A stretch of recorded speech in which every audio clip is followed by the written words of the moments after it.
Bien, buenos días. Estamos hoy comenzando un nuevo capítulo, el 2, de la carta a los Colosenses. Entonces vamos a leer desde el principio y vamos a leerlo entero, desde el 1 hasta el 23. Y vamos a ver si podemos de esta manera pues verlo como un todo. Está muy relacionado todo el capítulo, los distintos puntos que se van tratando aquí. Entonces, bueno, vamos a leerlo y vamos a ver qué nos da tiempo a comentar de este capítulo. Amén. Porque quiero que sepáis cuán gran lucha sostengo por vosotros y por los que están en la Odisea y por todos los que nunca han visto mi rostro, para que sean consolados sus corazones, unidos en amor, hasta alcanzar todas las riquezas en pleno entendimiento, a fin de conocer el misterio de Dios el Padre y de Cristo, en quien están escondidos todos los tesoros de la sabiduría y del conocimiento. Y esto lo digo para que nadie se engañe con palabras persuasivas, porque aunque estoy ausente en cuerpo, no obstante en espíritu estoy con vosotros, gozándome y mirando vuestro buen orden y la firmeza de vuestra fe en Cristo. Por tanto, de la manera que habéis recibido al Señor Jesucristo, andad en Él, arraigados y sobreedificados en Él y confirmados en la fe, así como habéis sido enseñados, abundando en acciones de gracia. Mirad que nadie os engañe por medio de filosofías y huecas sutilezas, según las tradiciones de los hombres, conforme a los rudimientos del mundo, y no según Cristo, porque en Él habita corporalmente la plenitud de la deidad. Toda la plenitud de la vida. Porque en Él habita corporalmente toda la plenitud de la deidad. Y vosotros estáis completos en Él, que es la cabeza de todo principado y potestad.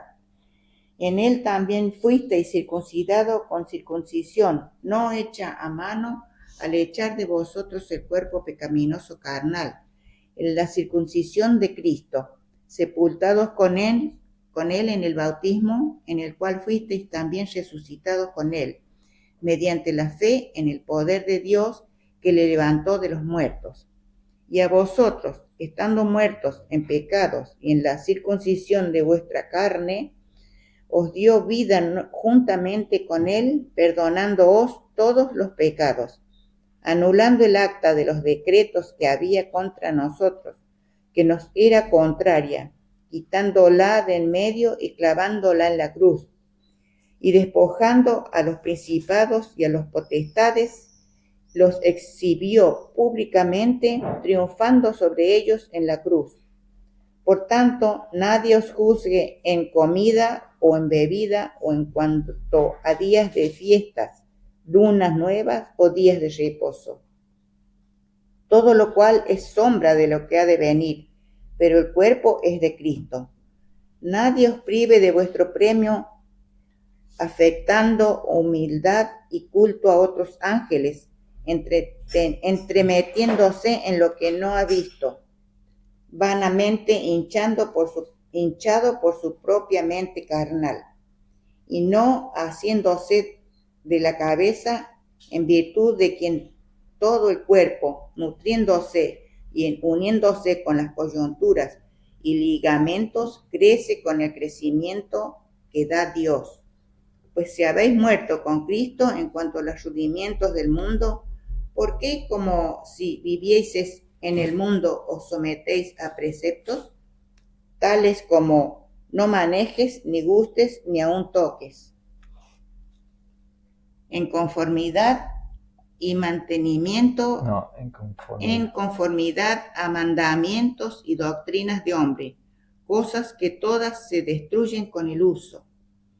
Tales cosas tienen la verdad cierta reputación de sabiduría en culto voluntario y en humildad y en duro trato del cuerpo, pero no tienen valor alguno contra los apetitos de la carne. Muy bien.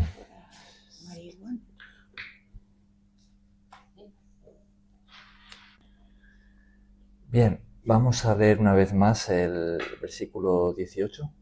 Hilda. Amén. Nadie os prive de vuestro premio, afectando humildad y culto a los ángeles, entremetiéndose en lo que no ha visto, vanamente hinchado por su propia mente carnal. Simplemente por esa pequeña corrección que comentábamos, ¿no? Que no es culto a otros ángeles, sino culto a los ángeles, ¿no? No está hablando de Cristo, no es a otros, porque Cristo no es un ángel, ¿no? Por ese pequeño detalle allí, ¿no? Bien, pues vamos a adentrarnos en este capítulo. Hay mucho aquí para comentar. Este es un capítulo en el que Pablo aborda de forma directa la herejía que rondaba por la zona y que estaba amenazando con penetrarse en la iglesia, ¿no? Es algo de lo que ya hemos estado hablando en el capítulo 1 y en la introducción de la carta. Y en este capítulo pues vemos varios puntos en los que consistía esa falsa doctrina y cómo Pablo pues va a ir abordándolos. Y vamos a ver que no solamente esto sirve para el primer siglo, sino también para nosotros hoy. Es algo con lo que podemos relacionarnos sin duda, ¿no? Bien, fijaos, poniéndonos un poquito en el contexto partiendo del capítulo anterior, terminábamos el capítulo 1 con Pablo escribiendo sobre su ministerio, diciendo que él había sido llamado por Dios para servir, ¿no? Y que ese servicio, esto de haber sido llamado por Dios para servir no es algo nuevo, porque decíamos también que todos los cristianos hemos sido llamados a servir, ¿no? ¿Por qué? Porque ese es el ejemplo que Jesús nos dio. Jesús vino a servir porque el servicio está en el centro de lo que es amar, ¿no? El amor. El que ama sirve. El que ama se pone por debajo voluntariamente para atender a las necesidades de otros como si fuera su siervo. No es que lo sea de forma obligada, que nadie se lo haya impuesto, pero es un acto de la voluntad que lo hace por amor, ¿no? Por amor atiende a los demás y está dispuesto a servir. Y ese es el ejemplo que Jesús nos dio. Y como tal, pues Él espera eso de sus discípulos, ¿no? De todos nosotros, si hemos respondido a su llamado para comprometernos con Él como sus discípulos. Bien, pues esa es la actitud del apóstol Pablo, a pesar de ser apóstol. Uno podría decir, bueno, pero si él era apóstol, él había recibido autoridad de parte de Cristo, tenía esa autoridad delegada y era un gran misionero, ¿no? Dios hacía grandes milagros por medio de él. Entonces, ¿cómo se va a poner él a servir, ¿no? Él estaba para mandar y que otros sirvan, ¿no? Pero no es así. Su actitud era la actitud de un siervo. ¿Por qué? Porque, como decíamos, esa era la actitud de Jesús. A pesar de que Jesús era el Rey, ¿no? El Mesías, el Hijo de Dios. Bien, entonces Pablo está hablando, y así terminábamos el capítulo 1, de que él había sido llamado por Dios para servir y que su servicio consistía principalmente en la predicación y enseñanza de la palabra. De forma más específica, él decía que Dios le había concedido revelar un misterio que había estado oculto por muchos siglos, y ese misterio es el misterio del Evangelio. Es que el Mesías por fin había llegado y que Él había venido para vivir dentro de nosotros, vivir dentro. Y Él en nosotros es la esperanza de gloria. Entonces, Él, por supuesto, y esto también lo vemos en toda la carta, en el capítulo 1, en el capítulo 2, en toda la carta y en todo el Nuevo Testamento y en toda la Biblia, es el mensaje del Evangelio, y es que Cristo, Jesús, ha dado su vida para el perdón de nuestros pecados, ha resucitado, ¿no? Y nos llama, ¿no? Entonces todo eso está dentro de ese misterio y entonces cuando respondemos Él viene a vivir dentro de nosotros. Él dentro de nosotros nos da la seguridad de una vida eterna con Dios y también dentro de nosotros Él es el que nos transforma. Por eso Pablo terminaba así el capítulo 1, diciendo que Él enseña a Cristo para presentar perfecto en Cristo Jesús a todo hombre. Ese es el crecimiento de la vida cristiana. Bien, pues el capítulo 2 comienza con Pablo hablando de la lucha que él sostiene por cumplir con su servicio, ¿no? Leemos una vez más el versículo 1, 2, 1 y 2. Vamos a leer una vez más esos dos versículos. Porque quiero que sepáis cuán gran lucha sostengo por vosotros y por los que están en la Odisea y por todos los que nunca han visto mi rostro, para que sean consolados sus corazones, unidos en amor, alcanzar todas las riquezas de pleno entendimiento, a fin de conocer el misterio de Dios el Padre y de Cristo. O sea, en relación con lo que él estaba hablando, que comentábamos hace un momento, ¿no? En el capítulo 1, fijaos, él dice que él sostiene una gran lucha, ¿no? Dice, por vosotros, menciona a la Odisea, que era una ciudad vecina, y otros tantos más, ¿no? Cuando Pablo estuvo en su tercer viaje misionero, eso lo leemos en Hechos, me parece que era el capítulo 19, en Éfeso, que era la ciudad principal de la provincia de Asia Menor, pues nos relata ese capítulo del libro de Hechos que de toda Asia, ¿no? Habla de esa provincia, que para nosotros es la parte más occidental de Turquía, dice que de todas las ciudades acudían a Éfeso para escuchar el Evangelio. O sea, la repercusión del ministerio de Pablo en Éfeso fue realmente grande, ¿no? Y de todas las ciudades de alrededor acudían para escuchar a Pablo y muchísima gente se convirtió, ¿no? Y así comenzaban las ciudades, las iglesias en las distintas ciudades. Pero Pablo no fue personalmente a visitar esas ciudades. Pablo se quedó en Éfeso. Entonces Pablo escribe a muchos que él realmente en persona no les conocía, ¿no? Ahí tenemos esa expresión aquí, ¿no? De los que nunca han visto mi rostro. Muchos de los que fueron allí a escuchar a Pablo, pues volvieron a sus ciudades ya convertidos para predicar el Evangelio. Y así se convirtieron otros, ¿no? Este fue, por ejemplo, el caso de Epafras, que es el que ha venido a visitar a Pablo y va a volver de regreso, ¿no? Y es el que le da el informe de lo que está sucediendo en Colosas y en la ciudad de vecinas, ¿no? Bien, entonces Pablo dice que sostiene una lucha, una gran lucha, ¿no? Pero fijaos que él lo pone en relación con su servicio. Dice, para que sean consolados sus corazones, unidos en amor, hasta alcanzar pues el pleno entendimiento, ¿no? Todas las riquezas de pleno entendimiento, a fin de conocer el misterio, ¿no? Es lo mismo que estaba diciendo en el capítulo anterior, ¿no? Pablo dice, esta es mi misión que he recibido de parte de Dios, este es el servicio que yo estoy realizando, tal como Cristo me lo ha encomendado, y yo tengo que anunciar su palabra para que los que escuchen puedan conocer esto que había sido un misterio, ¿no? Y así, en el fondo, pues puedan ser salvos y siendo ya salvos en Cristo, puedan conocer, recibiendo su palabra, ¿no? Para ser transformados a su imagen. Entonces, por eso él sostenía una gran lucha, ¿no? El versículo último del capítulo anterior dice, por lo cual también trabajo luchando, ¿no? No tenemos lo mismo, luchando, ¿no? Ahora, ¿de qué manera pensáis que él luchaba para que se cumpliese para cumplir con la misión? En oración. ¿En oración? Esa sería una... Sí, enseñando Enseñando la palabra. Ajá.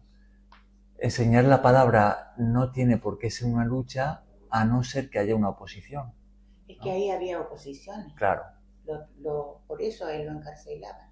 Claro. Entonces, vemos la lucha, podemos verla en la oración, pero también en tener que cumplir con una misión a pesar de que a veces el terreno fuese hostil, ¿no? Claro, para que no sean engañados por los que no querían que se sepa el misterio de Dios. Ajá. Por otro lado está eso, está el engaño, ¿no? Claro. Ajá. Sabemos que hay diferentes formas en las que él tenía que luchar por cumplir la misión. Claro. Bueno, no, porque pienso que aunque no fuera una oposición muy fuerte, que la era, sí que la era también, y además el estar enseñando una cosa nueva a nivel general, imagino que tendría cierta, vamos, no oposición, pero no era fácil. No sé. Ajá. Convenciendo a la gente que no había conocido a Cristo. Él tampoco lo había conocido, pero sí lo había conocido un poco. Lo había tenido más cerca. La oposición y la persecución, ¿no? Iba por épocas. Había épocas donde la persecución era tan grande que muchos cristianos morían. De hecho, el apóstol Pablo también. En el capítulo anterior él decía que sufro en mi carne, ¿no? Entonces, él había sido una persona muy castigada físicamente. Sí, pero digo que incluso en los momentos en los que estaba simplemente enseñando, claro, que él en general era perseguido. Y bueno, claro. pero También era una lucha, ¿no? Claro. También requería de una constancia, de una persistencia, ¿no? Por su parte. Bien, ¿qué tiene esto para enseñarnos a nosotros? Bueno, hace un momento decíamos que nosotros como cristianos también hemos sido llamados al servicio, ¿no? ¿Creéis que servir, completar con nuestra misión, podemos pensar en la ONG donde estamos, ¿no? O cualquier otro servicio que hayamos recibido de parte de Dios? Podemos pensar en la predicación del Evangelio, etcétera, etcétera. ¿Creéis que también conlleva eso para nosotros una lucha? ¿Qué pensáis? Lucha espiritualmente, sí, porque, bueno, cuando uno está en un lugar y la gente no conoce de Dios y conocen otras religiones, es como que se chocan las palabras que uno puede decirle para hacerles ver la luz. Saltan chispas. Sí. Ajá. Entonces el hecho de... Como los musulmanes. Entonces el hecho de hablarle a un musulmán, sí, o a alguien que sabemos de antemano que tiene una postura antagonista, ¿no? Sí. Hacia Cristo, pues ya requiere de nosotros un esfuerzo extra, ¿no? Rechazan. Claro, de decir, mira, voy a hablarles porque sé que Dios ama a estas personas, a pesar de que sé que de primeras ellos tienen una postura contraria, ¿no? Lo que uno le diga Dios te bendiga, a ellos ya los rechazan. Ajá. ¿Qué más, Eder? Tú ibas a decir algo, ¿no?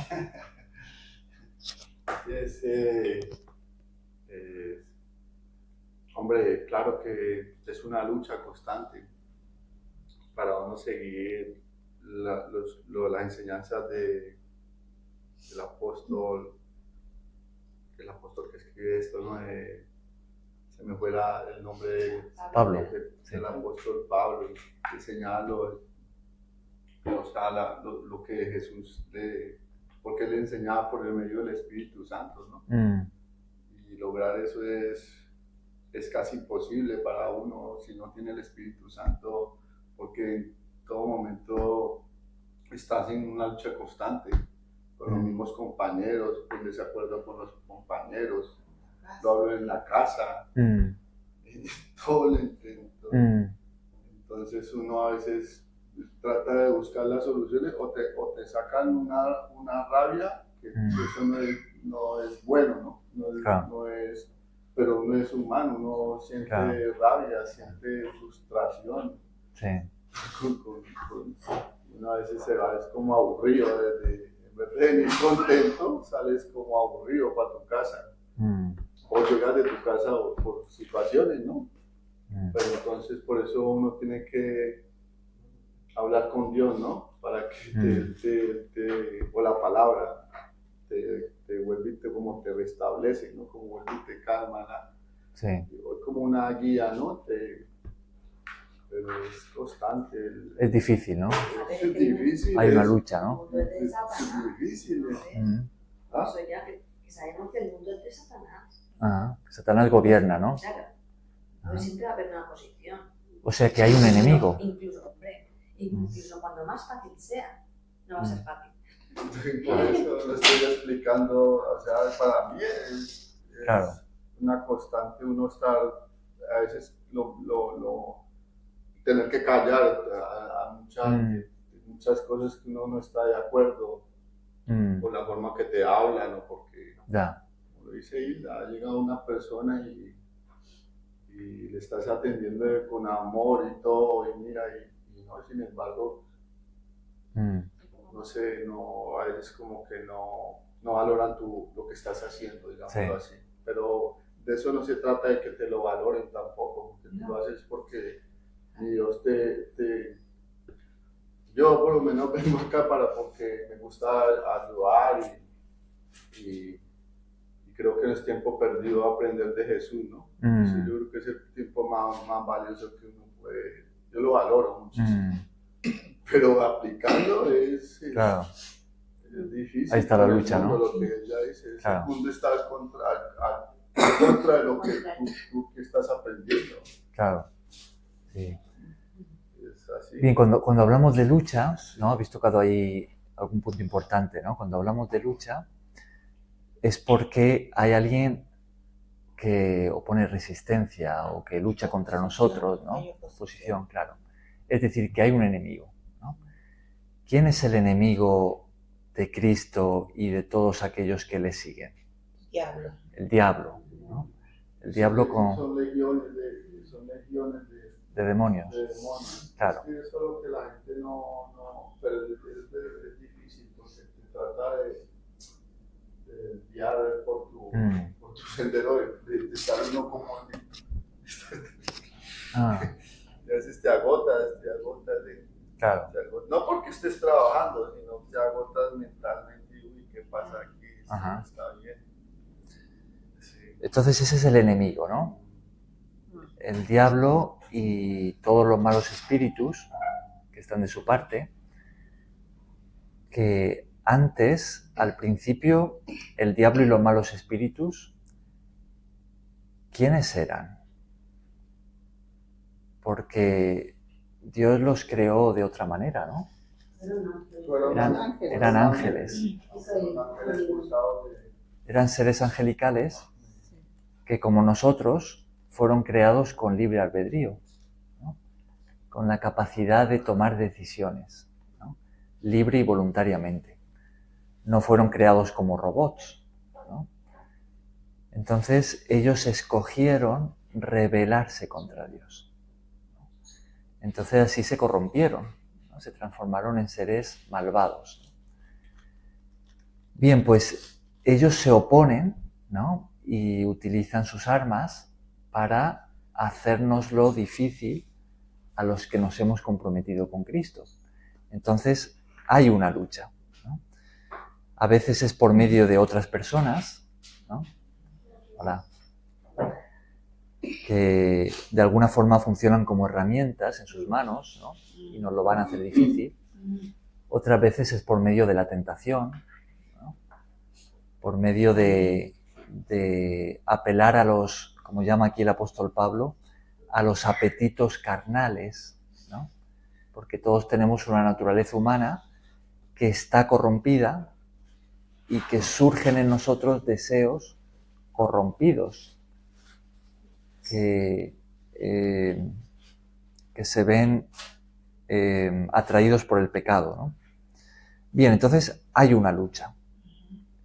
Entonces esto es bueno de tenerlo en cuenta porque como cristianos, pues seguir a Cristo y cumplir con el servicio que Él nos ha encomendado, pues requiere de nosotros esa actitud, que es una actitud militar, ¿no? Una actitud de estar dispuesto a luchar. Si no estamos dispuestos a luchar, no vamos a poder cumplir ni con el servicio que Dios nos ha encomendado, ni siquiera vamos a poder caminar mucho tiempo con Cristo, ¿no? Porque esa actitud es necesaria. Bien, pues eso es lo que vemos que dice Pablo, ¿no? Que él tenía esa lucha por completar con la misión. Ahora, ¿cuáles son las armas de nuestra lucha? Porque cuando hablamos de pelear, no estamos hablando de pelear en la carne, no estamos hablando de alguien que se opone a que cumplamos con el servicio que Dios nos ha encomendado, o que no quiere escuchar el Evangelio, o que nos trata mal, y entonces nosotros ponernos en el mismo plan y hablarle mal, o gritarle, o pegarle un puño. No estamos hablando de esas armas, ¿no? O de coger una porra y darle... Ahí está la lucha, ¿no? Ahí es donde está la lucha. Claro. Tú quieres salir a veces corriendo. Es mejor correr, ¿eh? Yo digo que a veces es mejor, oye, da la espalda y vete. Claro. Es una actitud perfecta. Claro. A veces es necesario. Es como a toda hora, ¿qué pasa aquí? Claro. Esa es la actitud que... ¿Cuál es tu actitud? ¿Qué es lo que pasa? Eso que dices tú de correr, Sí. es lo que vemos en la historia de José, en el Antiguo Testamento, que dice que vino la mujer de su amo, ¿no? Porque él era esclavo en ese momento, para que se acostara con él, ¿no? Y él rechazaba, pero en una ocasión que ya no parecía que no tenía otra opción, que ella la agarró, dice que dejó hasta su capa, ¿no? Y salió corriendo, ¿no? Él estaba luchando, ¿no? Luchando por no ofender a Dios, ¿no? Y Dios al final eso lo honró. Bien, pero ¿cuáles son nuestras armas? La palabra, La palabra de Dios es una de nuestras armas. Ajá. la oración. ¿Pero de qué forma la palabra? ¿Es como golpear con la Biblia a alguien en la cabeza? No, tener conocimiento. Ah, el El conocimiento. conocimiento de la palabra. Ajá. Eso es como una arma porque nos enseña cuál es la voluntad de Dios, Claro. ¿no? ¿Qué más? También podemos... Es que en esas situaciones uno también coge algo de la Biblia, yo por lo menos pongo algo y ahí mismo como que Dios te habla, pero es, o sea, te da la fuerza. Y el mensaje es como para ti, o sea, es como personal, yo me ha pasado, que uy, claro, porque tú a veces te llenas como de ira o de odio, bueno, me pasa a mí, ¿no? No a todas las personas, ni otros tendrán su... Cada uno tiene sus como debilidades. Apartarse, como es como el enemigo que quiere apartarte de seguir lo que estás haciendo, ¿no? Sí. Lo que estás haciendo. Sí. Entonces la palabra es una de nuestras armas, ¿no? Que nos van a ayudar en la lucha, que nos fortalece. ¿Qué más? Pedirle a Dios sabiduría y que nos dé entendimiento para ir comprendiendo, para hablarle a las personas. Porque hay veces que uno le dice Dios le bendiga y ni le contesta. Ajá. Sí, o sea que la oración, ¿no? La oración. La oración es otra de nuestras grandes armas para esta lucha, ¿no? Ajá. En este caso, Pablo, lo habíamos leído en el capítulo anterior, él le decía a la iglesia que estaba orando por ellos, ¿no? Había ahí un peligro, había un engaño que estaba amenazando a los hermanos, y Pablo oraba por ellos, ¿no? Ahí tenemos una forma en la que él mantenía o ejercía esa lucha, ¿no? ¿Qué más? ¿Qué otras armas tenemos? La fe en Cristo. La fe. Nuestro Señor Jesucristo. Nuestro Señor Jesucristo, cuando estaba en el huerto, que iba a ser apresado, él también le dijo a Pedro que él había orado por él para que porque el demonio había pedido permiso para sacudirlo. Sí. Así dice la palabra. Entonces también lo vemos a Jesús luchando en oración, ¿no? Sí. Ajá. Y orando por Pedro. Por sus discípulos, ¿no? Por Pedro en este caso. Sí, porque le Sí. dijo que había orado por él porque el demonio había podido poderlo sacudir. Sí. Una cosa tenaz, que uno quiere hacer las cosas y le dice orando para que le dé sabiduría, entendimiento, pero el diablo ahí Nos ataca, ¿no? sí, no ataca.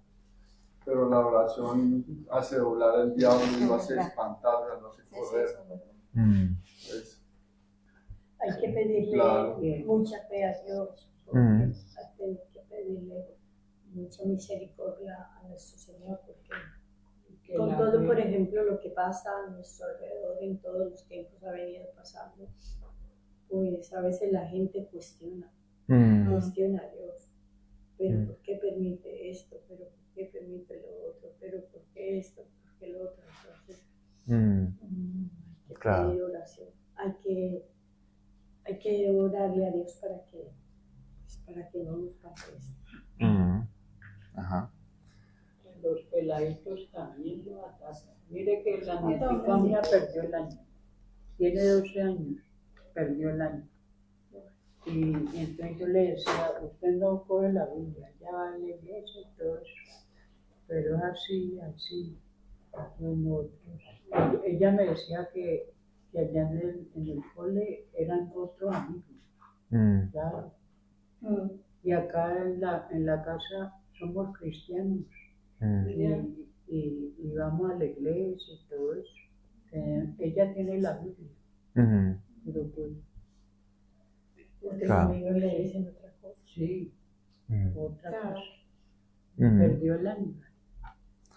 Fijaos, si hacemos un salto a la carta a los Efesios, un poquito más atrás hay que irse, dos cartas más atrás.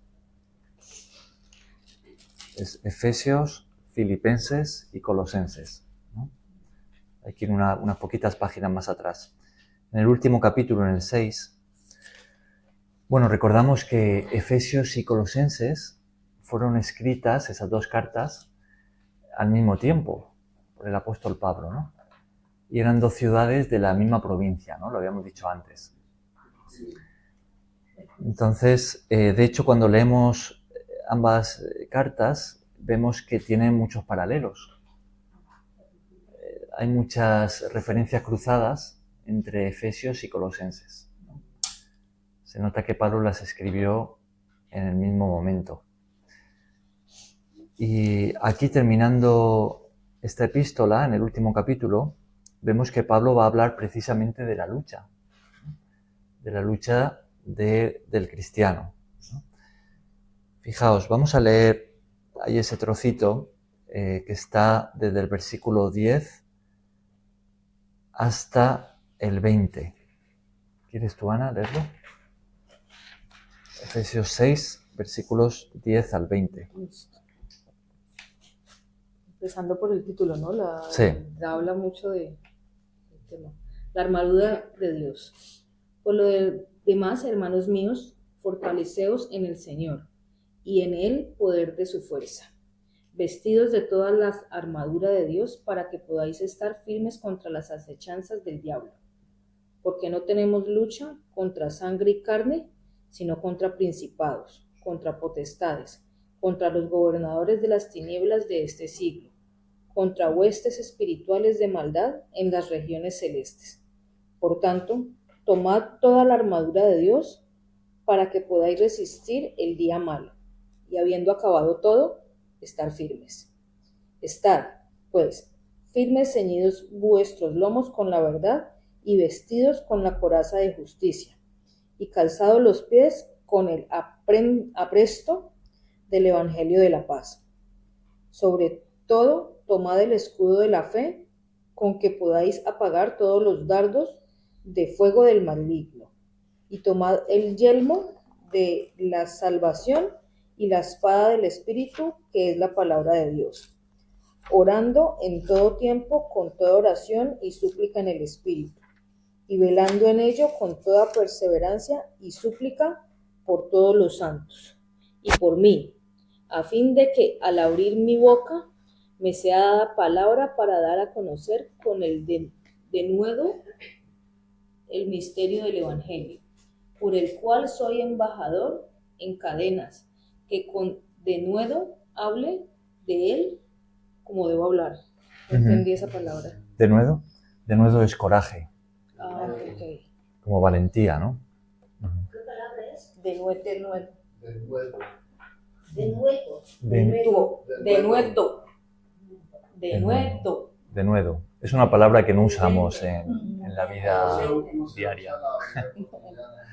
No. Y el apresto del Evangelio de la Paz, que digamos... Habla del calzado. De los pies. Claro. El calzado de la época, ¿no? Bien, pues este es un pasaje que nos habla de guerra, ¿no? Se habla de lucha. Como estábamos diciendo, vemos que la vida cristiana también tiene esta cara de guerrear, ¿no? Los cristianos, los que nos hemos comprometido con Cristo, respondiendo a su llamado, pues somos una familia, ¿no? Dios nos ha llamado a formar parte de su familia, nos ha recibido como hijos. Somos también un cuerpo, ¿no? La Biblia llama a la iglesia de esa manera. El apóstol Pablo dijo eso, en Colosenses lo hemos leído, por ejemplo, lo cual pues habla de nuestra unión, ¿no? Y de que aunque somos diferentes, como en el cuerpo, que hay distintos miembros, pues todos formamos parte de lo mismo, ¿no? Somos un pueblo, ¿no? La Biblia también llama a los cristianos, a la iglesia le llama el pueblo de Dios, ¿no? Parte de su reino. Pero también, y esto es muy importante, somos un ejército. Entrar a la vida cristiana no es una vida tanto de civil como de militar. Es bueno que hagamos hincapié en esto porque cuando llegan las luchas y esos momentos duros en la vida, pues somos tentados a desistir, ¿no? Y a volver atrás, a dejar el camino. Entonces, si no estamos mentalizados desde el principio que va a haber una lucha, que no va a ser fácil, que hay que persistir, ¿no? Entonces, pues difícilmente acabaremos la carrera, ¿no? Bien, pues eso es lo que tenemos en estos versículos, ¿no? Y fijaos cuántos términos militares aparecen aquí, ¿no? Ya el propio título nos lo dice, ¿no? Fijaos en el versículo 11, lo leemos una vez más. Vestidos de toda la armadura de Dios, para que podáis estar firmes contra las acechanzas del diablo. Fijaos, ahí tenemos de nuevo el término armadura, también tenemos el término firmes, estar firmes, ¿no? Ajá. Y luego tenemos ahí identificado al enemigo, ¿quién es, no? De hecho, la palabra diablo significa adversario, es el que se opone, ¿no? Y lo tenemos ahí, ¿no? Hay que estar firmes porque hay un enemigo que nos ataca, que nos tiende trampas, que nos pretende engañarnos, ¿no? De hecho, en el versículo siguiente, pues tenemos ahí como sus... se nos habla de su ejército, ¿cuál es, no? Y menciona como varios rangos, ¿no? Espirituales de las fuerzas del diablo, ¿no? de su ejército, ¿no? Se habla de potestades, de gobernadores de las tinieblas, huestes. Ahora, en el 12 también tenemos algo muy importante al principio, y es que, como estábamos diciendo, nuestra lucha es contra un enemigo espiritual. ¿Contra quién no es nuestra lucha? ¿O contra quiénes no es? Contra sangre y carne. Contra sangre y carne, es decir, contra seres humanos.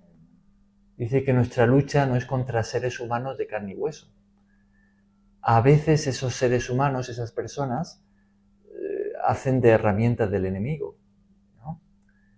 Y pueden atacarnos, ¿no? Pero nuestra lucha no es contra ellos, es contra esos espíritus malos que están detrás. Entonces, por eso no debemos de coger las armas físicas, ¿no? Coger la escopeta o el palo y atacar a esa persona que se ha metido con nosotros, ¿no? Ese es el problema, que uno suele buscarlo como enfrentamiento, ¿no? Así sea sea inteligente o algo, pero no ha resultado eso. Claro. No, a veces, o sea, claro, mi Dios es diferente. Da una armadura de paz, ¿no? Se trata de eso, ¿no? Pero no significa que no vas a ser atacado. Siempre no sé cómo es eso, pero es duro, ¿eh? Claro. ¿Sabes que también estaba leyendo esta mañana que si uno también empieza también a insultar a una persona, también da entradas a demonios, a uno, y también te da, como te trae hasta enfermedades en la casa y todo eso. No sé qué es cierto, y tengo un texto ahí en la Biblia.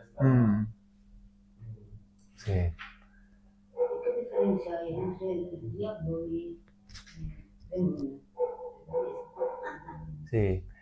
Cuando decimos el demonio nos referimos al diablo. Cuando decimos los demonios nos referimos al diablo y todos sus espíritus malos. Jerarquía de él. No es la jerarquía de ellos, ¿no? ¿Cómo? ¿Jerarquía de Dios? No es la jerarquía de ellos. La jerarquía de Los ellos. espíritus, como son El diablos, diablo tiene que ver, otros son más los altos, dos términos tiene que ver con que uno sea. No. Diablo y demonio habla de... O sea, el diablo es el diablo. Demonio o demonios habla de los espíritus malos.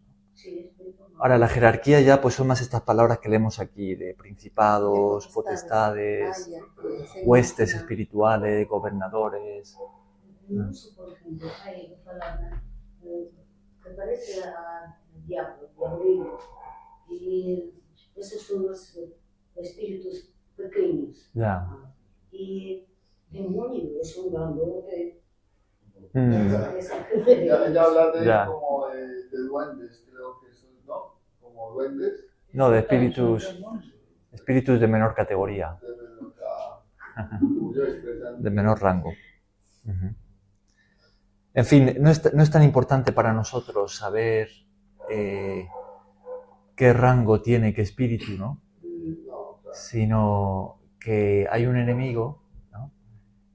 Y debemos estar firmes, ¿no? Y utilizar las armas que Dios nos da, ¿no?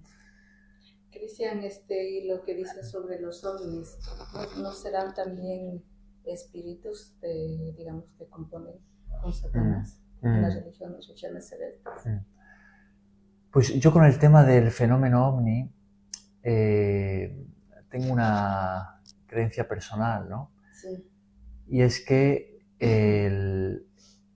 el diablo va a utilizar eso para engañar a las naciones cuando el anticristo se manifieste. Sí, más o menos lo escuché. Sí. Claro que hay mucho por ahí. La Biblia dice, Jesús enseñó también que cuando Él vaya a regresar, el mundo entero va a odiar a Cristo y a los que lleven su nombre, ¿no? Ahora la pregunta es, ¿qué es lo que va a hacer el anticristo? ¿Qué es lo que va a hacer Satanás?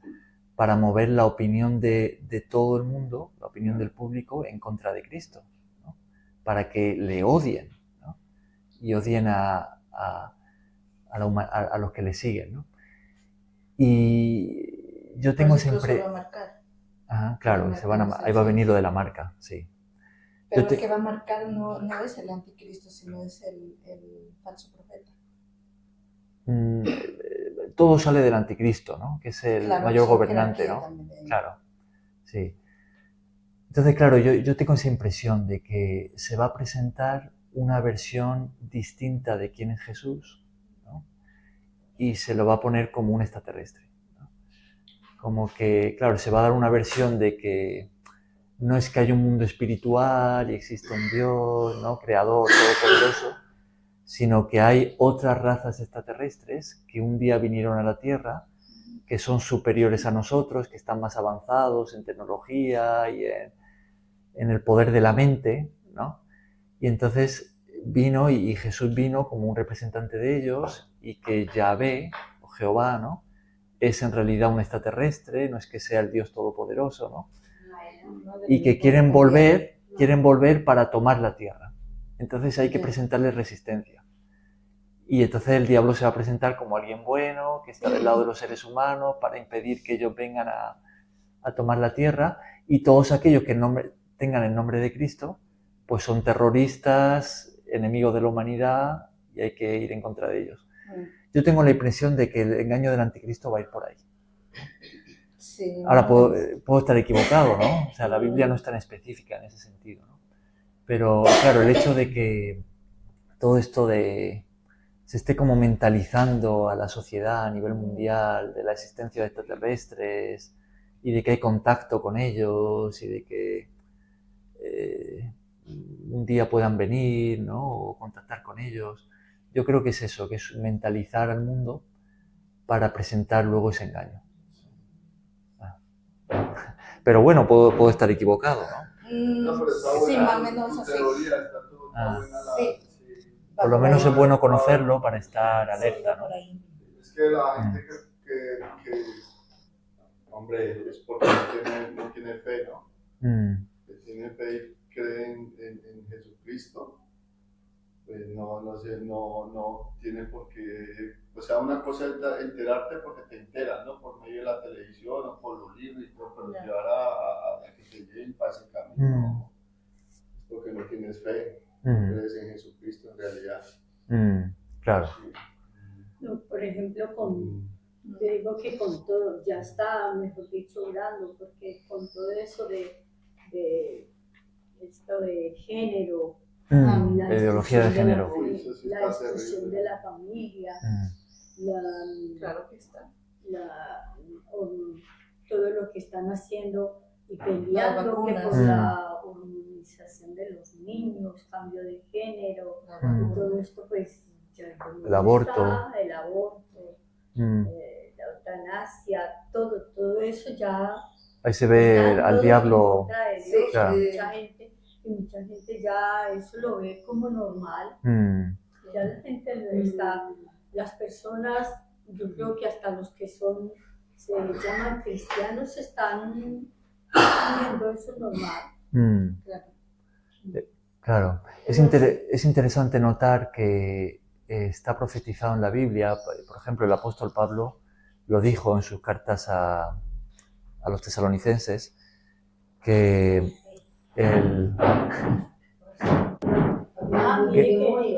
decía que Pablo escribió acerca de la gran apostasía. Dijo que cuando Jesús vaya a regresar, muchos que llevan su nombre abandonarán la fe. Bien, pensando en esto de la lucha, ¿no? ¿Cuáles diríais que son las armas que usa el enemigo para atacarnos, para luchar contra los cristianos, contra nosotros, para oponerse? ¿Cuáles creéis que son sus armas? La mentira. La mentira. Esa es una de sus grandes armas, ¿no? La mente. Ataca nuestra mente. Una de sus armas es la mentira, ¿no? Por medio del engaño. Ese es uno de los motivos por el que Pablo escribe la carta a los Colosenses. También por la que escribe la carta a los Gálatas, y algunas cartas son escritas precisamente por eso, porque hay engaño que está amenazando con desviar a los cristianos de cierto lugar, ¿no? Sí. Bien, ¿qué más? ¿Qué otras armas tiene el diablo?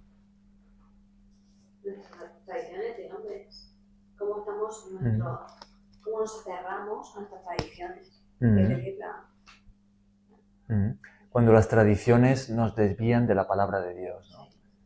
Tradiciones que elevamos a la altura de lo que Dios ha dicho, ¿no? Y elevar al ser humano como ¿Qué más? ¿Qué otras armas tiene el diablo? La envidia. el odio. Todo lo que es contrario al carácter de Dios, ¿no? Todo lo que es contrario al amor. La apatía de la gente. La pereza. En el fondo estamos hablando de la tentación, ¿no? Él viene a tentarnos para que pequemos, ¿no? Y hagamos lo contrario a lo que agrada a Dios, ¿no? Y ahí pues entra toda la lista de pecados, ¿no? Viendo cómo se está poniendo la situación y deja que los niños que no les dicen nada, deja que los niños, que los profesores vayan y les corrompan su mente y ellos callados. Eso es lo que me duele mucho. Otra arma que no hemos mencionado, muy importante. el temor. La falta de identidad. Como cristianos, que los cristianos por lo menos. Claro, tienen que luchar por sus hijos y no dejar eso. El amor. Los placeres. Claro, ahí está toda la tentación, ¿no? El vicio, ¿no? Luego está el temor. Esa es una también de sus armas. De esa manera él nos ataca, ¿no? Él trata de infundirnos temor, ¿no? Si digo esto, pues entonces me meten en la cárcel. Si digo esto, me van a Claro. matar una muerte. Para que no prediquemos el evangelio, para que nos callemos, para que no hagamos algo contrario a lo que pues dicen los gobiernos o enseña la sociedad, o el temor, ¿no? Bien, ¿y cuáles son las armas, y con esto terminamos, que menciona aquí el apóstol Pablo para que nos pongamos en Efesios 6, que son las que Dios nos ha dejado para esta lucha? Revestirnos con la armadura de Dios. ¿Y qué armas tenemos ahí? El escudo de la fe. La fe, ¿no? La fe que actúa como un escudo, ¿no? El yelmo de la salvación. Ajá. La espada del Espíritu. Las tenemos todas ahí, ¿no? La fe nos protege. Cuando nos mantenemos confiando en Dios y creyendo su palabra, por mucho que nos ataque el enemigo, vamos a mantenernos firmes, ¿no? en el camino. La palabra de Dios es una espada, ¿no? Podemos utilizarla para atacar nosotros al enemigo, ¿no? Jesús, cuando fue tentado, Jesús respondía en cada tentación de esta manera, diciendo, escrito está, ¿no? Esto es lo que Dios ha dicho.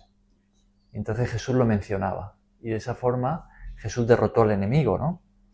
Cuando la tentación viene, si conocemos su palabra, podemos decir, esto es lo que Dios dice. Y entonces someternos a esa palabra, y de esa forma derrotamos al enemigo. ¿Qué más tenemos ahí? La oración, ¿no? Dice, orando en todo tiempo, versículo 18. Y Pablo incluso les pide que oren por él, ¿no? Ahí tenemos otra de nuestras armas, la oración. ¿Qué más? Nos habla en el versículo 14 de la verdad, ¿no? Los lomos, ceñidos los lomos, o sea, que nos pongamos el cinturón de la verdad. Mantenernos en la verdad, firmes en la verdad, pues eso nos da una gran fuerza para ganar la lucha, ¿no? Es importante que conozcamos la verdad y que nos mantengamos en ella. El diablo se dedica a mentir, derrotamos la mentira por medio de la verdad, ¿no? Por ejemplo, con esto que se ha mencionado de la ideología de género, ¿no? Eso es una gran mentira del diablo, ¿no? De que uno puede escoger qué sexo quiere tener, si ser hombre o mujer, ¿no? Si nosotros nos mantenemos en la verdad y decimos, eso no es verdad. La verdad es que Dios nos ha creado. Y Él nos ha creado a unos hombres y a otros mujeres. Sexo masculino y sexo femenino, ¿no? De esa manera derrotamos esa mentira. Otro ejemplo, por ejemplo, podemos hablar de algunas sectas, ¿no? Incluso de lo que estaba pasando ahí en Colosas. Muchas de estas sectas pues están todas basadas en una mentira, ¿no? Podemos hablar, por ejemplo, de los testigos de Jehová. Ellos enseñan que Jesús no es Dios, sino que fue un ángel, el primer ángel creado, ¿no? Vale, si conocemos la palabra de Dios, vemos que la Biblia llama a Jesús Dios. Entonces, conocer la verdad y mantenernos en ella, pues derrota la mentira cuando viene a nosotros, ¿no? Yo le pregunté a uno de ellos que, por ejemplo, cuando fuera pues que el chip que le colocan en la mano o en la frente o tal cosa, dijo, no, eso no es así. Perdona, uno de ellos, ¿uno de quiénes? Uno de los testigos de Jehová. Dijo, eso es muy bueno, antes eso es por seguridad, eso no es malo. Claro, ese es el engaño, ¿no? Eso no es malo, eso es bueno, antes eso es por seguridad. Cuando se refiere al yermo de la salvación, Pues al hablar de yelmo, que es lo que uno se pone en la cabeza, ¿no? El casco, yo creo que ahí podemos ver una relación con nuestra mente, ¿no? Claro, es decir, cuando estamos seguros en nuestra identidad de que hemos sido salvados en Cristo, ¿no? Pues eso de alguna forma va a proteger nuestra mente de los engaños del diablo, de sus ataques que van dirigidos a nuestra mente, ¿no? Como pensamientos, ¿no? Es como que no, yo estoy seguro en mi identidad, ¿no? Cristo me ha salvado, yo ahora le pertenezco a Él, ¿no? Yo soy hijo de Dios, Él ha perdonado mis pecados y esa seguridad nos protege, ¿no? Protege nuestra mente, ¿no?